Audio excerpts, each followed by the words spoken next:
Hi guys, so we're going to talk about the new MCP server from Higgsfield today, and this is quite a cool thing if you are already a subscriber for Higgsfield because supposedly it draws down on the credits in your existing plan, which is pretty good.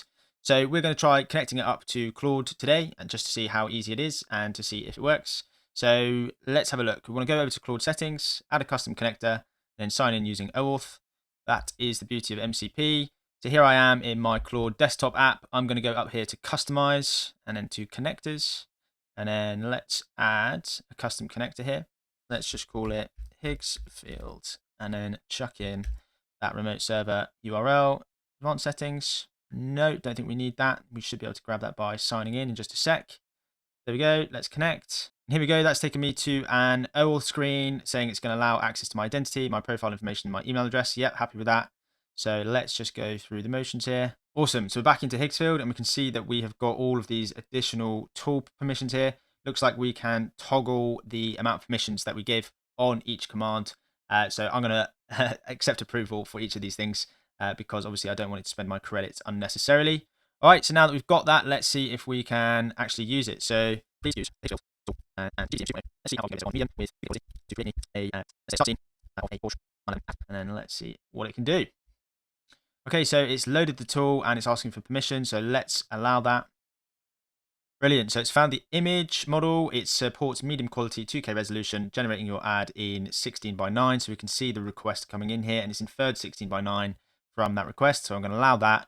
So we get this nice little generating in progress UI here, which I really like. And what I also like is that even though my request was super simple, it's actually crafted a nice long prompt, which should actually result in a really high quality image. So this isn't something you get in Higgsfield directly. You have to come over to Claude, explain what you want, get that prompt in the right format for you, and then head back into Higgsfield and get it generating. But here, it's using Claude to create the prompt for me, which is really cool. And it's actually just going to save me a bit of time. So that is nice. Oh, and just like that, we've got the image back. Love that. So we've also got some nice little UI appearing here. What I do want to do is try and create a video scene with Seedance. Let's see what happens if I click animate.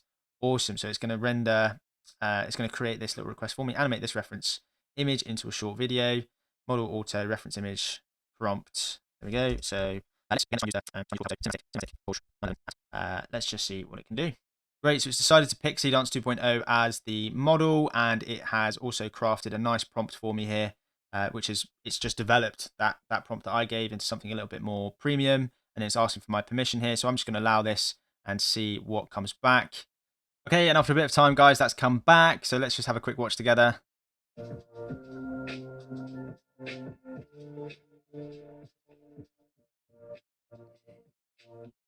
Okay, so for some reason the Porsche is going backwards, which means that this prompt certainly is not optimized.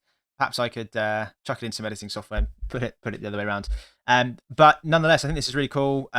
If we were to start to pair this with skills that are particularly good at writing prompts, and we pair it with our branding guidance, and all the other things, there's a world of things that we could do very easily. But from an agent perspective and automation perspective, this doesn't really change anything from my perspective.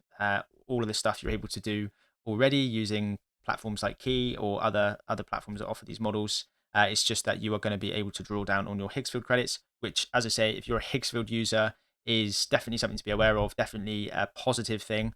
But I imagine they're going to be using this as an excuse to put their prices up or to justify their prices. So perhaps not a good thing overall. But yeah, interesting development, definitely cool, but not groundbreaking. That's my summary. All right, guys, thanks very much, and I'll see you in the next one.